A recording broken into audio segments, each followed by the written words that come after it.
I want every kid to know that confusion means they're about to learn something. Keep trying and you're going to get it, right? It does not mean that you're dumb, stupid, and all those kinds of negative things. But that's the reputation confusion has developed, right?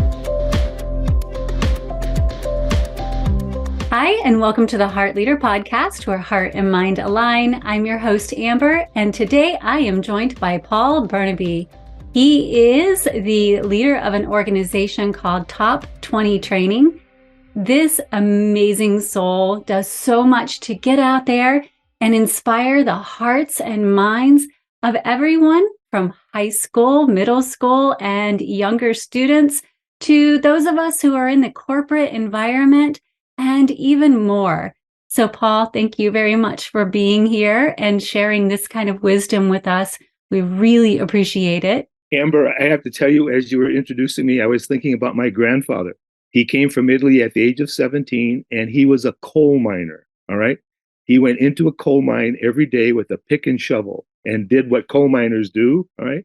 And here Yeah. his grandson gets to talk to you and your guests. This is very different than coal mining, let me tell you. So it's a treat to be with you this morning. Thank you. Yes, I came from the coal mining region Hmm. myself, so I know that heavy kind of labor. And then you're like, wow, what Yeah. a different kind of world we've created just for ourselves. So thanks for sharing that. Now, Yeah. I want to dive in and understand more about Top 20 Training because it is an organization that is definitely after my own heart with the empowerment of individuals. So, can you just lay the baseline and help our community understand what you all have been doing for so many years of your life in order to empower and uplift people from a very young age all the way up to like my age and more? Well, we started, I live in St. Paul, Minnesota. This is where our team is located. And we began in the year 2000 at a local high school. We created an elective class for freshmen. And we had no plan of going beyond the elective class for freshmen. But what happened was the kids, after we had them for a number of weeks, said, "Would you ever share this with our parents?" So we started doing parent sessions, all right? And then I said to the team, I think we kind of owe this to other people, and we need to start sharing this with teachers and other schools. So the first summer, we trained 4 teachers, and it's just exploded. Thanks to the kids who were keeping us on our toes and kept us growing and revising. So we've now trained 1 million teachers across the country in almost every state of the country. Our passion is kids and schools and teachers, but we also work with adults in other areas, businesses, organizations, church groups, companies, parents. So it just keeps unfolding. Obviously, the things that we're sharing, people are finding useful. It's very practical stuff. Uh, I remember going into this freshman class, and I thought, this is good stuff. These kids better be taking notes. Not one kid was taking a note because they were just learning it. All right. It's just practical stuff that they didn't have to write down and study for a test. They were applying the things that we were talking about in the other parts of their world as sons or daughters, as friends, as members of sports teams or other programs in school. So yeah, it has just taken off, and we have the opportunity to work with people and help them develop their potential, which is really exciting. What I found so fascinating is how you came up with the name Top 20 Training. Because when we spoke, it's not something you're like, oh, yeah, that's a common name of a business. Yeah. It's not a normal training name. So, can you explain to us how you got to Top 20 Training? Sure. There's an Italian philosopher who identified what he called the 80-20 rule. And what he meant by that was if you take any group of people, 80% of the group will make 20% of the difference, and 20% of the group will make 80% of the difference. So think of Girl Scouts selling cookies. 20% of the Girl Scouts sell 80% of the cookies, right? And so that's what we've started with. The problem when we did that with the kids in the class was they started comparing. Those kids over there are the top 20. These people over here are the bottom 80. And we didn't want that to happen. But we were kind of stuck with this top 20, bottom 80 language. So we now define it. Each time we do a presentation, we define it in the books that we've written, that when we use the phrase top 20, we simply mean we're being effective in how we think, learn, or communicate. And then bottom 80 simply means we're being ineffective in how we think, learn, or communicate. So if you ask my team, is Paul ever a bottom 80? They would say, oh, yeah. And there are times when my thinking's not working really well, or my communication's not effective. All right. So bottom 80 is not a bad thing. It's just a way of understanding these two dimensions of ourselves. Times when we're being highly effective and times when we're not. And if we're aware of that, we will more often be effective. We can choose ways of being effective and begin to minimize those behaviors or those habits that make us ineffective. So that's what the language now means. So in our session today, Amber, when I use top 20, I simply mean that's being effective. When I use bottom 80, I simply mean that's being ineffective. Let me just give you a couple examples. Okay. As we're talking to each other, if when you're talking, I'm listening to understand you, that's top 20. I'm being effective. If when you're talking, I'm judging you, or I'm being distracted by something else, that's bottom 80, right? I'm not being effective as a listener. Think of making a mistake, which human beings do, right? I once had a boss in the school. He was the head of the school. His name was John Grieving. I want to honor him. And there were times when John would come into our administrative team meetings, and he would say, hey, gang, I just made a mistake. I want to talk about it, and I want you to help me learn everything I can. Wow, right? That's being a top 20. That's being effective. That's learning from mistakes, right?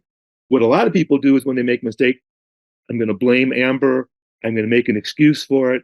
I'm going to deny it. No, that didn't happen, all right? That's a bottom 80 because I'm now not getting out of the mistake what I need to get. So in almost everything we refer to, it can be effective or ineffective. Let me share with you one cute little story. There's a school in town here. Katie Schneeman is a first grade teacher. And one of our concepts is parking lot. And what that means is there are times when we can take what we're thinking and we can put it in the parking lot. We can put it away for a while and come back to it later. All right. So Katie is teaching her first graders this concept. All right. And this one little girl said, I've got this on video. It's the cutest thing. This one little girl says, my birthday is on Saturday and we're going to have this huge party. But I can't think about that now because I'm in school and I have to listen to my teacher. Otherwise, I won't learn what my teacher is talking about. So I'm going to put my birthday party in my parking lot for recess or after school. And then I'll come back and I can think about it again. Can you imagine that? A 6-year-old child being able to become aware of what's going on inside of her and able to control it so that she's being effective as a student in class, but still wants to think about her birthday, but she's going to do that later. I mean, I'm jealous of this little kid. I wish I could have done that when I was 40 years old, let alone 6 years old. But that's the kind of thing. She's operating as the top 20 when she does that. If when she's in class and the teacher's teaching, if she's thinking about her birthday party now, that's a bottom 80. She's being ineffective. So comes up in all kinds of ways, very practical stuff. But what I love so much about that is it shows us how, when we have a concept like that, not only does it show us where we are, it highlights the tools that we can use in order to move from where we are to where we desire to be. Yes. And to me, that's such a strong strategy over something that is a foundational concept, right? I right now am in my bottom 80, but where I'm at, if I'm relaxing and watching TV, bottom 80 is probably not a bad thing.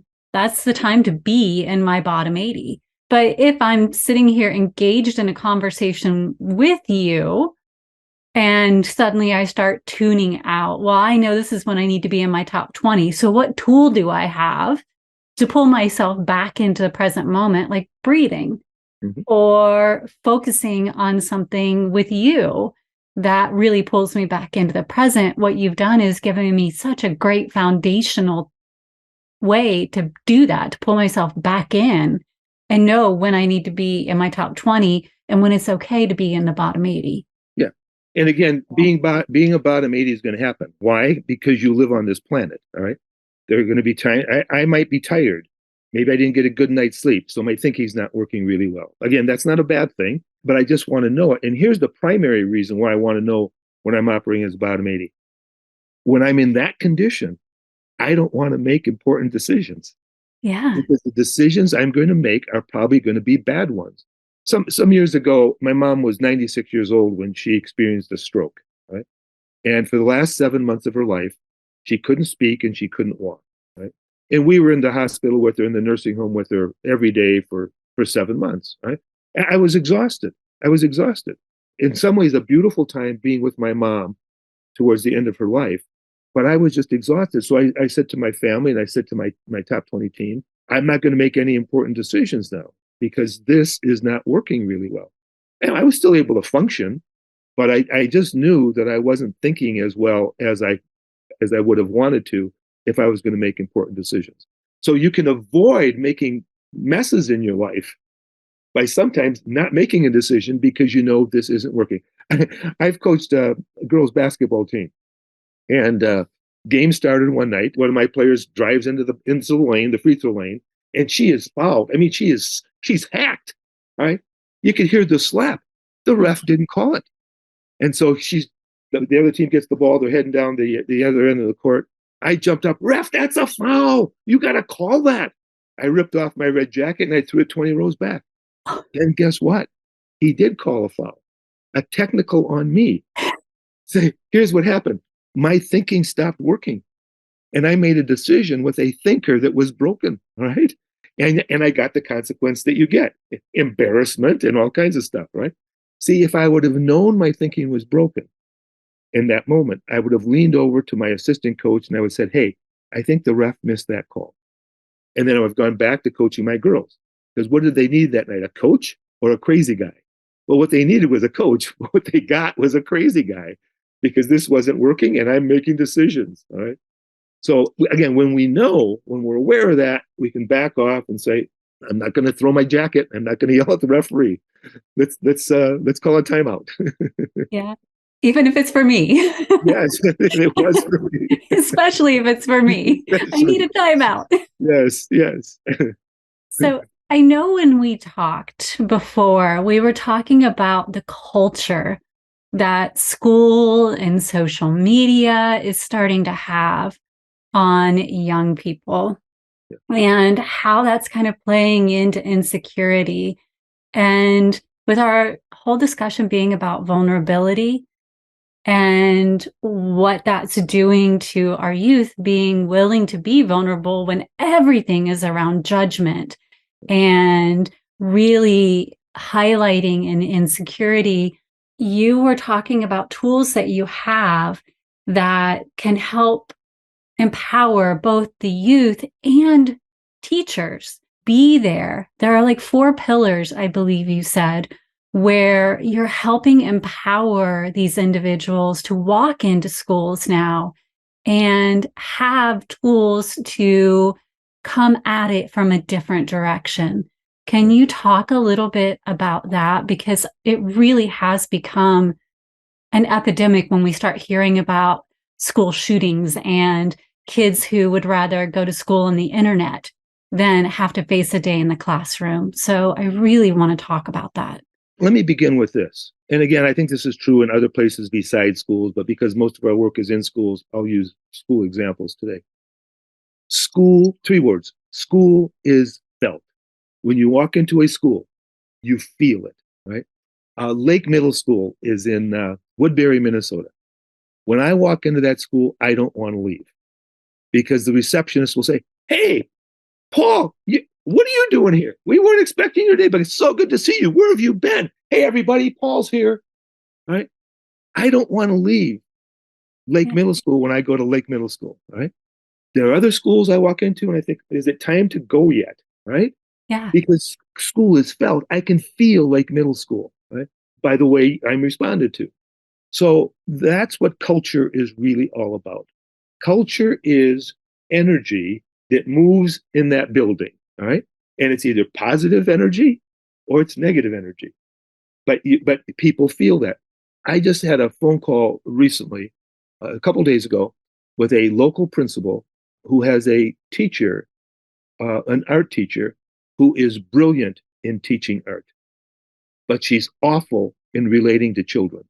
Right now, when I think about that, every job that I've had in my life, I've been hired because of content, because I could do something. I can teach English. I can teach writing. I can coach basketball, right? I can teach Shakespeare. Content. I can do content, right? I have never been hired because of culture, because of what I can create in terms of a culture. I want to suggest that those days have to come to an end. Yes, if we hire a Spanish teacher, we want a Spanish teacher who knows Spanish, right?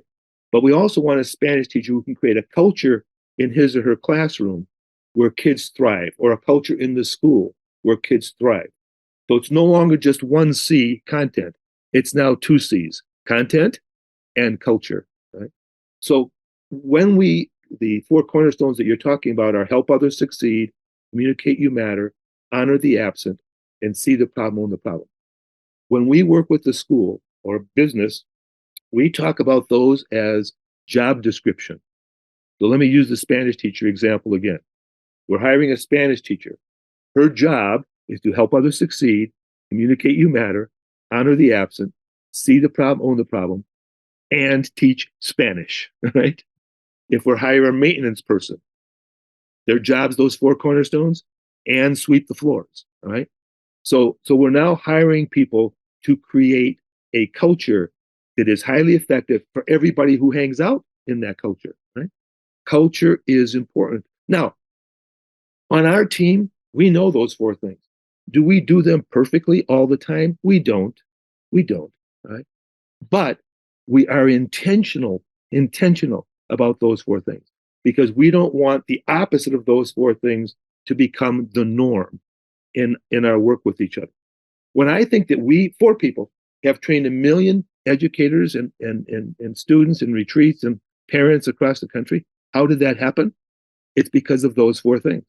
We have created a culture amongst the four of us, not perfectly, but intentionally. So as soon as somebody on our team starts dishonoring somebody who's not there, you will hear one of our team members say, "Ooh, ouch," as a reminder that somebody who's not there is being dishonored, right? Because we know we can't allow that to become habit or norm. If it does, we might as well lock the top 20 door and go fishing for the day. So that whole thing of connection and belonging, those are essential human needs, connection and belonging. In fact, a dear friend of mine, Dr. David Walsh, he's a local fellow here. He's done incredible work with adolescents. He was watching me do a training one day. And at the break, he said to me, "Do you know what you're doing?" And I said to him, "Well, I thought I did, but based on your question, maybe I don't." All right. He said to me, he said, "Paul, connections and belonging prime the brain for learning." I said, "David, what does that mean?" He said, "The brain is a social organism. It's always trying to make connections. And when it makes connections, it's now ready to learn." I'll tell you, I wish I'd have known that 40 years ago when I was a classroom teacher, right? The most important thing I need to do if I'm a teacher in the classroom, if I want my students to learn, is to make sure they feel connected and belonging. Right? And if they feel that, then their brain is ready for Shakespeare or writing, grammar, or whatever I'm going to teach that day, right? Yeah. But that's true for all of us, not just a teacher in a classroom with kids. It's true for all of us. That when we experience that, because then we're able to be vulnerable. You used the word vulnerable before. When we are connected, when we have a sense of safety and belonging, then we're able to be vulnerable, and then we give everything we've got. We're wide open, right? There's high trust. That's the essence of an important, healthy culture, that there is high trust, right? If there's high trust, performance goes through the roof. We perform, whether we're my age or a child's age, we perform at a different level when there's high trust. I'm writing another book with my former college basketball coach, Jim Smith. He was coach at my school for 51 years, right? There was one player in 51 years that did not graduate while Jim was coaching, right? So the part of the book I'm writing about is his career, his 51 years. And every story I am getting from guys that played for him over a long span of time, it's the same story. It's how this guy had your back at a critical time in your life. And you knew that, right? So my senior year, we're playing in a game to go to the national tournament, right? If we win this game, we go to Kansas City for the national tournament. If we lose, season's over, right? And I dribbled into the lane. It's kind of like the story I said before about when I was coaching. I dribble in the lane, the ball gets knocked away, but I was fouled. The ref didn't call it. I'm going back on defense. I'm running next to the referee. And I said, ref, aren't you going to call any fouls? He says, yeah, right now. And he called a technical on me. And I think the biggest game in my life, and I get a technical foul. I mean, I hung my head. I walked over to the bench. Coach Smith came out. He put his arm around me. He said, don't worry about that. If he wouldn't have called it on you, he'd have called it on me. Right? So this guy had your back all the time, right? So kids just performed at such a high level because of the high trust, knowing that somebody had your back in any situation. I could give you dozens and dozens of examples of that just with him. But that's culture. See, he created a culture in which guys could just be themselves and do their best. And if they made a mistake, they made a mistake, but they learned from it and they got better and better and better. Culture is so crucial, and that's why we have to hire.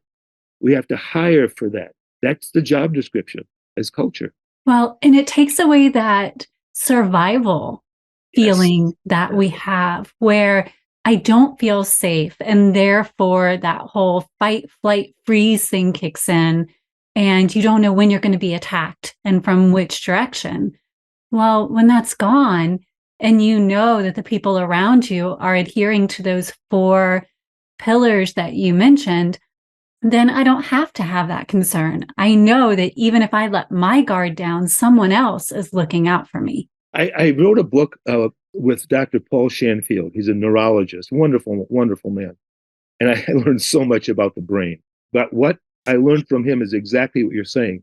See, if a kid walks into a school or into a classroom, or we walk into a situation where our amygdala is moving, all right? Our amygdala is the part of our brain that's on the lookout for threat, any kind of threat, physical threat, emotional threat, psychological threat, all right? Spiritual threat, right? When we sense threat, our amygdala is going crazy. And our hippocampus, which is where learning is stored, metaphorically shuts down. Right?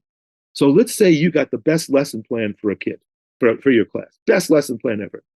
And that kid comes into school and he's bullied at the front door and he's laughed at before he walks into your classroom.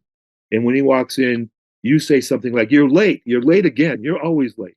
Your best lesson plan has no place to go in that kid's brain because his hippocampus is shut. All that kid is thinking about is, how do I get through this day? How do I get to 3:00, right? So that's why if we create a sense of safety for this kid, and not just that kid, but all kids, in the school and in your classroom, when that kid walks into your classroom, his amygdala is calm and his hippocampus is wide open. Now there's a place for your science lesson to go and learning will happen.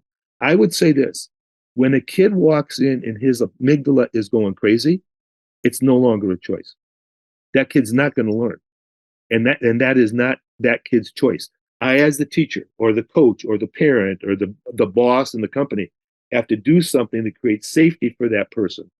And when I do that, and that's why Heart Leader is so important, because that's what the Heart Leader is going to create, a sense of safety for that person. And then guess what? That person's performance that day goes through the roof. Incredible things happen.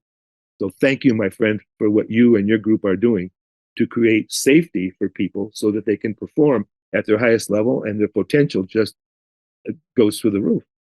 Well, thank you for that. And thank you for what you're teaching and have been teaching for years now, because we're talking about it in schools, which is such a gift because the younger we can come into awareness of these practices and principles, then we carry them forward into the workplace.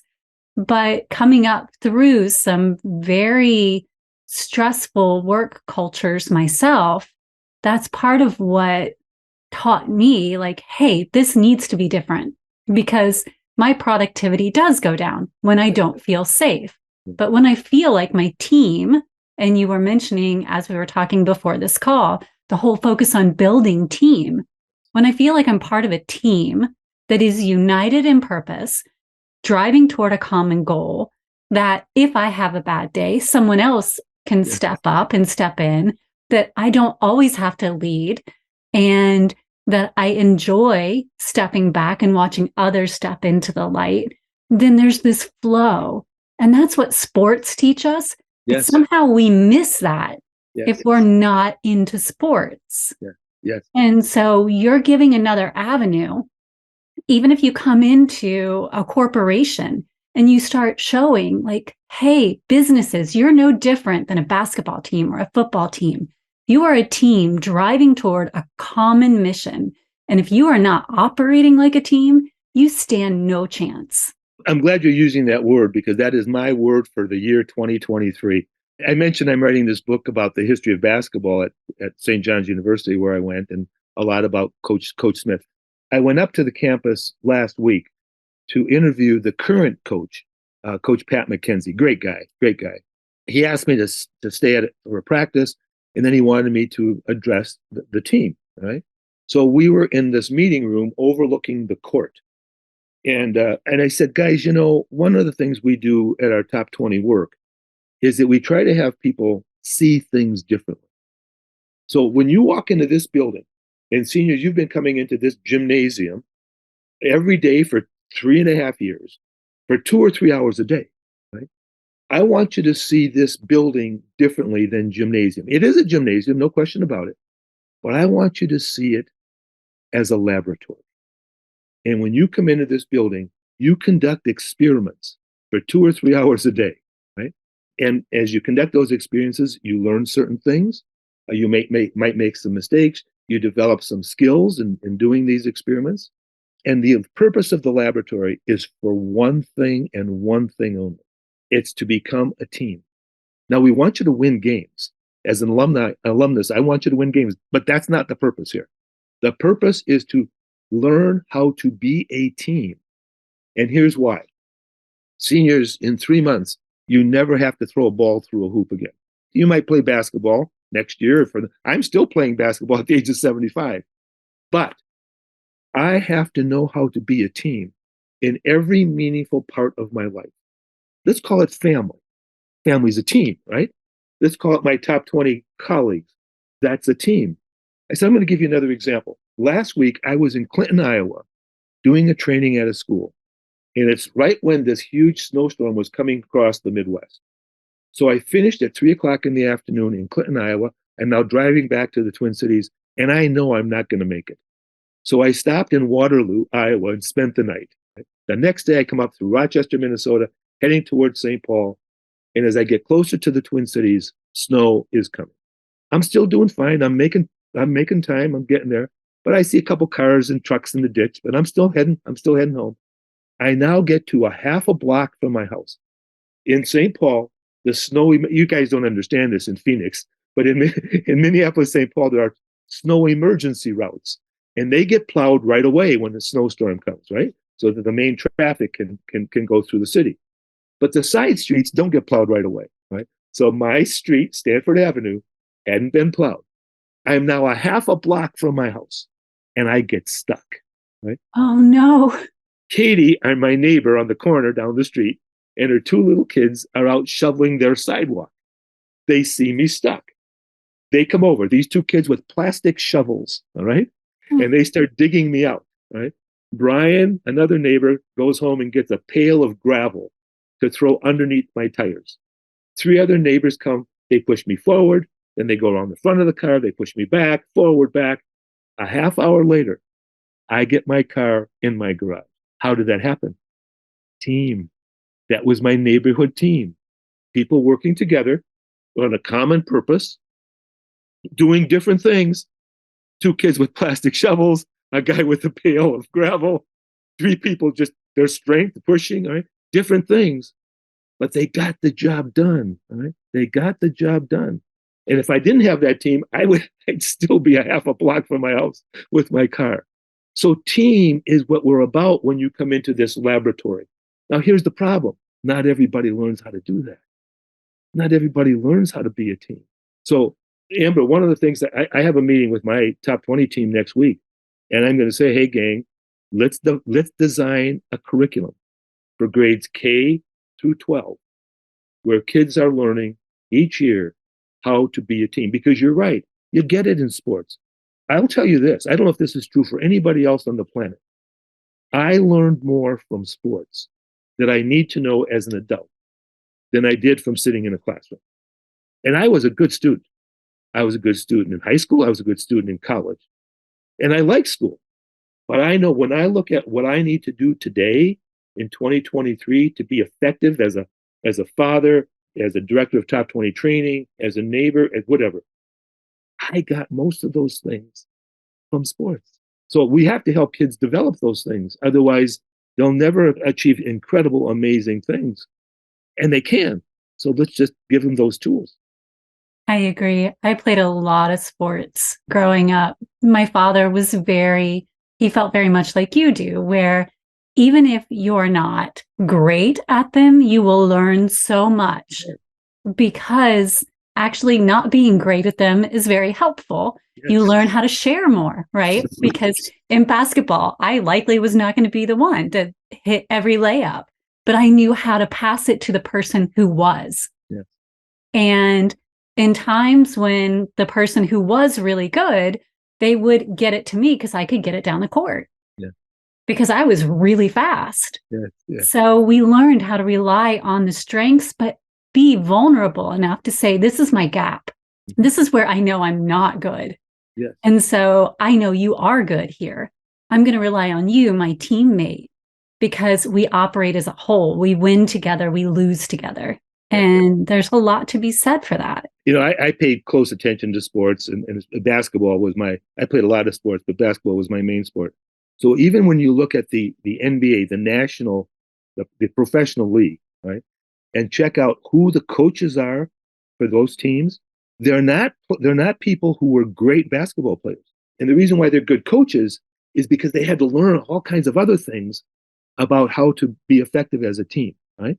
They didn't have the skills that Michael Jordan had or LeBron James has, right? But those people don't typically make great coaches. It's the guy who is sitting on the bench learning other things that now makes a very effective leader. Again, whether it's in sports or in other events or other activities. So that learning how to be a team, and again, it applies in every area of our life, is really huge. We've got to make that a critical experience for kids so that they are developing those skills. Yeah. Another thing I feel great leaders have, and you talked about this when we talked, was understanding OPEs. So what is an OPE? Yeah. And what impact does it have on how individuals can be part of a team or leadership, or what role does it play in your program overall? So here's the deal. Each of us is a unique individual, right? Paul is Paul, right? But I also live surrounded by, we call it the loop, the land of other people, right? There's me, and then there's other people, right?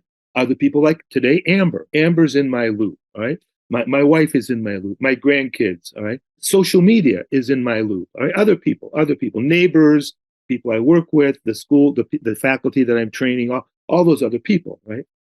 So when we live in the land of other people, they send us three things. OPEs, which is other people's expectations. The loop is the land of other people, LOOP, land of other people. And in the land of other people, we get OPEs, other people's expectations. Other people expect things from you, Amber, right? OPOs, other people's opinions. Amber, other people have opinions about you. Right? And OPAs, other people's agendas. Other people think you should wear a certain dress, you should do something different with your hair, you should vote for so-and-so, whatever. Opinions, expectations, and agendas, right? Coming from other people. And when that happens, we come to believe that our purpose in life is to please other people. Because when we please other people, they give us things that we like. Like if we're a kid in school, they give us a good grade. If we're on a team, they give us more playing time, right? I'm thinking my grandkids now, they get invited to a party, a birthday party, if they please somebody, all right? They offer you a job, all right? Amber invited me to do this presentation, to talk to her group, all right? Because we met a couple of weeks ago, and I must have pleased her during that conversation, all right? So they smile at you. They give you things you like, right? They also give you things when you don't please other people. But then they give you things you don't like a bad grade, like less time on the team, like they don't invite you to the party, right? Like they don't give you the job, or Amber says, "No, Paul, we don't need you to do this podcast," right? And so, in the context of that, we really get focused on how important it is to please other people. Now, on some level, that's fine. Pleasing other people's fine. But on another level, if pleasing other people means I deny my own needs, right? If I please Amber, then I'm not pleasing Linda. If I please Linda, I'm not pleasing Tom. And the stress that comes from that, because I got to be pleasing everybody, and I don't know how to do that, right? So that's, I can deal with that at my age. That's tough for a fourth grader or a sophomore in high school. They are so geared into what other people think, the expectations and the opinions of other people, that they are driven by that, right? And they begin to think that in order to belong, I have to please somebody. And so what they tend to do then is they change something about themselves. They wear the clothes that other people would like, or they talk the way somebody would like, or they behave in ways somebody else would like. And in doing that, oftentimes they're neglecting their own true self. And in the process of that, they can lose themselves. I mean, I know countless people who, in the process of going through adolescence, young adult, that they've become somebody that they're really not. And there's no joy in that. There's no happiness in that. There's no flourishing in that, right? But you can get trapped into that. Again, that's why, Amber, you and your people are so important in terms of what you're doing, because you really are inviting people to discover and live out of their true self. Sometimes that will please people, sometimes it won't. But at least they're being true to themselves. That's huge. That is huge for young people and old people. What is helpful is when we come into alignment with organizations like yours. You actually drew out for me when we talked a couple of weeks ago this diagram where it shows the different rings. But what's so helpful with that is to actually have a visual to see, like, there's so much coming in at us, but there's also who we are at the core that has to flow out as well. And if what's coming in is so much that who we are can't flow out, then again, it's back to that 80-20, right? Yeah. We have to take a moment, step back and go, okay, well, then I'm not being effective, because it's flipped, and it's not 80% of me coming out and 20% of everything coming in and informing me. It's flipped. And 80% of my life is being driven from the outside, and 20% is me determining how my life is going to go. And Yeah. Is that really what I want to do? Yeah. And so it gave me the opportunity to look at your diagram and look at what you stood for and say, hey, 80-20 applies here too. And that's not what we want to live our life by. Yes, we need to be informed by the outside. It always allows us to pull things in and go, hey, am I ready to change? Is there growth that can happen for me from this? Or do I like where I'm at? There's a jingle that we do in our training with the young ones, and it goes something like this. Excuse my singing, but I'll give it my best shot, right? That's an OPO, meaning other people's opinions. Right? That's an OPO, and I can let it go. That's an OPO, and I can let it go. That's an OPO, and I can let it go, unless it's in my best interest. Right? Because there are opinions that people have that we really should listen to because they're in our best interest. Right? But then there are opinions other people have that are not in our best interest, and we should let those go. The circles that you're referencing is, think of three circles Just the one in the center is what we would call our core, right? It's who we are. And we might not even know who that is fully, right? But it's who we are. It's our identity, it's our worth, and it's our purpose. Our identity is Amber is a unique human being. Her identity is different than everybody else on the planet, right? There are other women named Amber, but she's not them, right? So there's a uniqueness to Amber. Then there is worth. At her core, Amber has worth no matter what she does. Her worth isn't determined by achievement or accomplishment at her core. Right? And the third concept in her core is her purpose. Amber's purpose is to be Amber. Okay. Now, so that's the core, that's the middle circle. The next circle that goes around that is our inner life. It would be Amber's thoughts, her beliefs, her feelings, her points of view, things about Amber that I wouldn't know unless she shared those with us, some of which she has, right? The third circle goes around the other two is Amber's outer life. It's things we would see her doing. She said she played basketball. We'd see her doing that. We see her doing a podcast, all right? The outer life is our behavior or our action. And then outside of that is the loop, the people that we hang out with, media, all that kind of stuff. And so let me give you a very specific example about how this works. This is a way of understanding a human being. There are a lot of ways of understanding a human being, but it is true about an individual human being. It's also true about our groups that we hang out with. It's true about us as a nation, right? As a nation. So when who she is at her core, and Amber's core is always who she is, whether she's operating that way or not, right? She's in alignment. If her beliefs and thoughts, her inner life, flows out of that, then her inner life is in alignment with her core. And when her behavior flows out of that, then her outer life is in alignment with her inner life and her core. In that moment, Amber experiences flourishing. She flourishes when she's in alignment. But let's say she has a thought that's not consistent with who she is at her core. She thinks she's stupid, right? And because of that, she makes fun of other people. Her outer life gets out of alignment, right?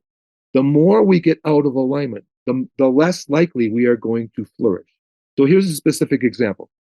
Think about a kid in school. Let's call this kid a fifth grader, and he happens to be in math class. And the teacher's teaching a lesson, and this kid isn't getting it. The kid's confused. And here's where the kid goes. Here's what the kid is thinking and feeling. I don't get this. I'm dumb.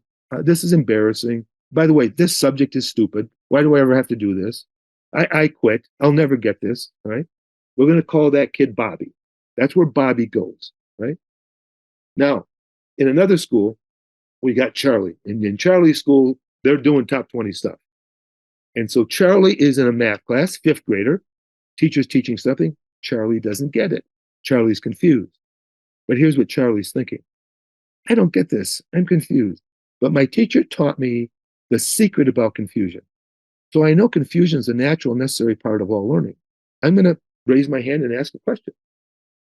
Now think of those two kids over time, right?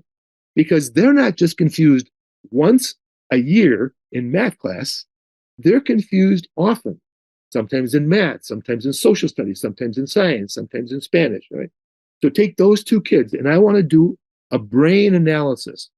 We're going to take a picture of those two kids' brains over time. If you take a look at Bobby's brain over time, you will see things like phobia, fear, anxiety, depression, post-traumatic stress, all right? All those kinds of things are literally developing in Bobby's brain because he's confused. Actually, not because he's confused, but because what he believes that confusion means, that he's dumb or stupid, right? Let's take a look at Gary's brain. If you took an x-ray of that, you would see peace of mind. Confused every day, but he has peace of mind. Now, those two kids are going to have absolutely, totally different lives going forward. And so here's what we're saying when we do this piece with schools, with teachers. Students need to know the principle, not the PAL, the leader of the school, but the PLE, principle, the main idea. And the main idea is this, relative to confusion. Anything, Amber, you can do today, you were once confused about. Amber, can you tie shoes? Yes.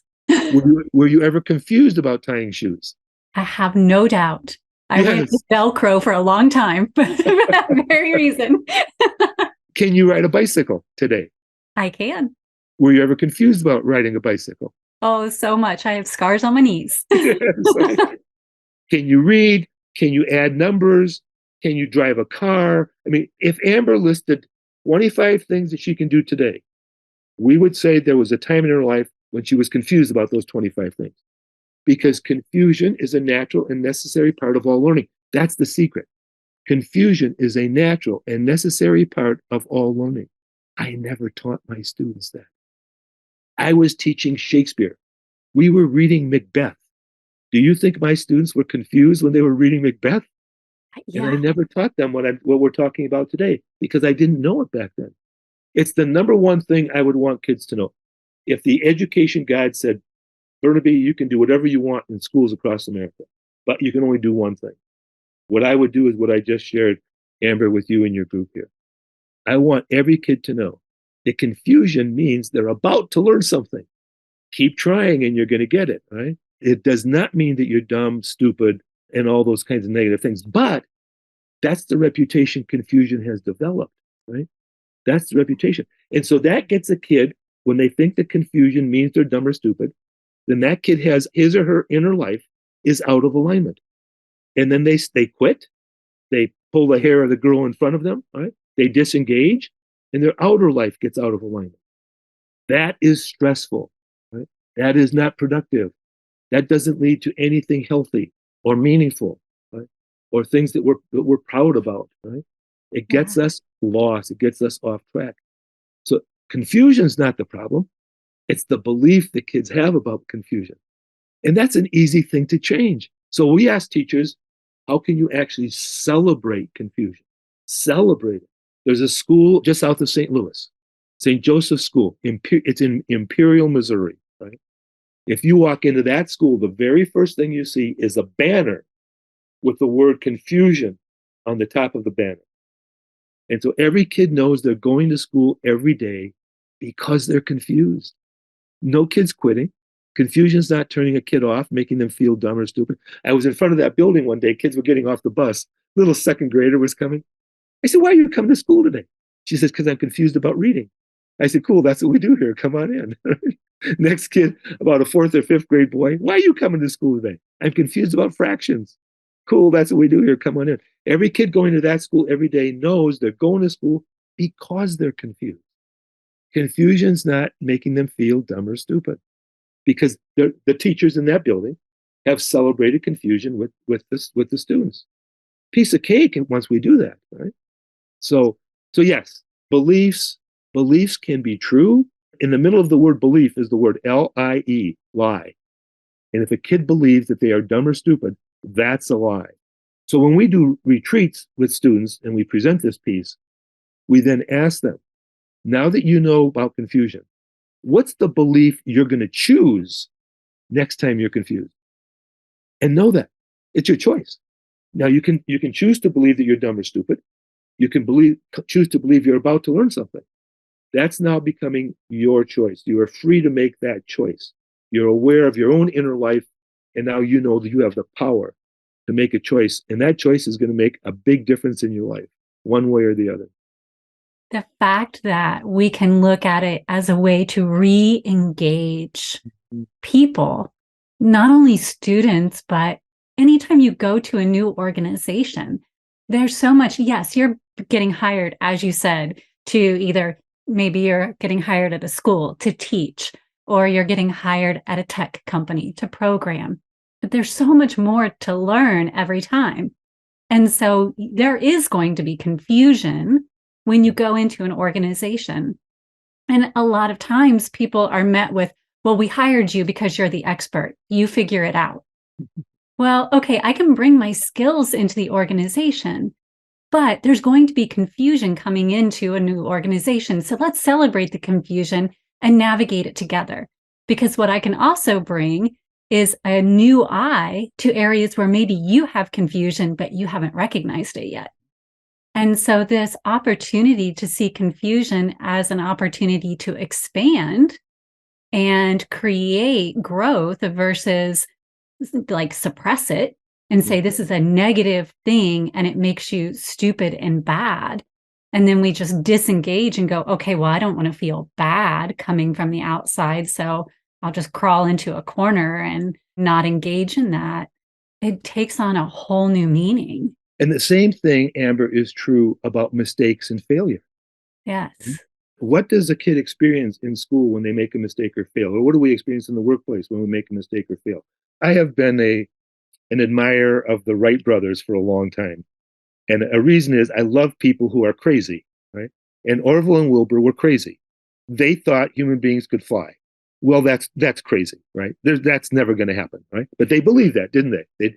And they went to Kitty Hawk. And if you would have in 1913 asked them what's possible, what's possible? Here's what they would have said: 12 seconds. That's how long they were in the sky. They would have said 120 feet. That's how far they flew. That's not even half a football field. And they would have said 8 feet high. That's a little bit higher than my ceiling right here. Right? That's how high they were flying. Right? Now, a few months ago, I flew from Phoenix back to Minneapolis, right? Almost 3 hours, 1,800 miles. I don't know how high we were, but I'm pretty sure it was higher than 8 feet. It might have been like 28,000 feet up in the sky, all right? At the same time that I was on that airplane, there were 200 other people on that same airplane. And at the same time across the country, there were hundreds and hundreds of airplanes doing the same thing. Are you kidding me? There is no way, when the Wright brothers were in Kitty Hawk, that they could possibly imagine that that was possible, right? No way. Yeah. But guess what? That's what's going on today. So here's what we're saying. How did it happen? How did it happen that these two guys kind of pulled this off?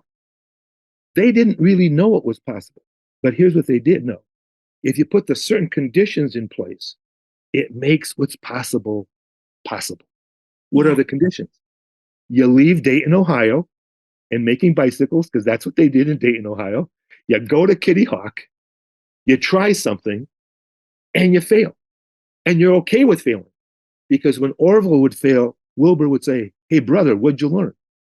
And when Wilbur would fail, Orville would say, hey, brother, what'd you learn? And they kept failing and failing and failing and learning and learning and learning, right? And because that, they put that condition in place.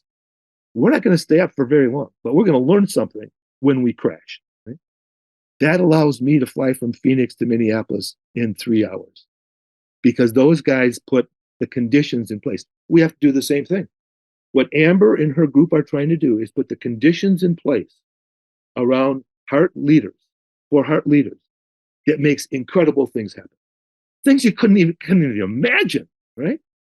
What we're trying to do at Top 20 Training is to provide teachers, parents, people in the workplace with certain understanding of certain conditions. If we put those conditions in place, kids learn at an incredible rate. People perform in the workplace in an incredible way. Our families thrive, right? If we put the right conditions in place. This isn't rocket science. We're not trying to get to the moon. Everything we do in Top 20 Training is highly practical and easily understood and immediately applicable. It's not about getting to the moon. And so even the heart leader, right? You don't have to write notes to to study for the test. Somebody just used one of our books as a book study in their company. And then he sent me their responses to reading the book. One guy's response was, duh. Okay, but are you doing it? That's the question. This is obvious. Bernabei's writing about obvious stuff. Yeah, we are. We're writing about obvious stuff. When you make a mistake, learn something from it. Don't blame somebody. Duh. All right. When your thinking's not working really well, don't make an important decision. Duh. Right? Yes, it's all pretty simple stuff. But again, as Amber just said, we sometimes, even though it's common sense is not always common habit, right? We don't always do it. So exactly. There's a difference between knowing something and doing something. Yes. So if someone is interested in getting a hold of Top 20 Training, as we're wrapping up here, I want to make certain they know how to get a hold of you. how would someone reach out to Top 20 Training to bring it into their community, their organization, their school, and learn more about you? Well, we would love to do that, and we would do it live and in person. We also do things, via Zoom, and we have materials. We've got books for parents, for teachers, for students, for adults. We have a book on why kids disengage in American schools and what we can do about it. We've got curriculum. We've got journals. We've got buttons. We've got shirts. All kinds of stuff. But you could contact me, Paul, lowercase p, Paul, Paul at Top 20 Training, and the number 20 is 20.com. Paul at top20training.com. Call me if you like, 651-470-3827. And even if you just have a question or want to run something by me, we want to support you in any way we can. Whatever your role is, whatever would be beneficial, we want to support you any way we possibly can. I want to just thank Amber, your audience too, for incredible things that they're doing to make a difference in their workplace, in their schools, in their communities, in their families, in their neighborhoods. Because doing this together, wow, makes a huge difference and is certainly needed in 2023. So thank you. I just want to say one last thing about the whole idea of heart leader, because I've thought about that. Three simple concepts. I think it has to do with true self. A heart leader is being true to his or her own true self, right? So true self is one concept that I think of as heart leader. A second one is connect. If you're a heart leader, you are wanting to connect your true self to somebody else's true self. Right? I mean, this has been a joy of mine since I got to know Amber and Austin briefly, is the connection of who we are with each other. And then the third, and this is what really gets me excited, is the word amazing.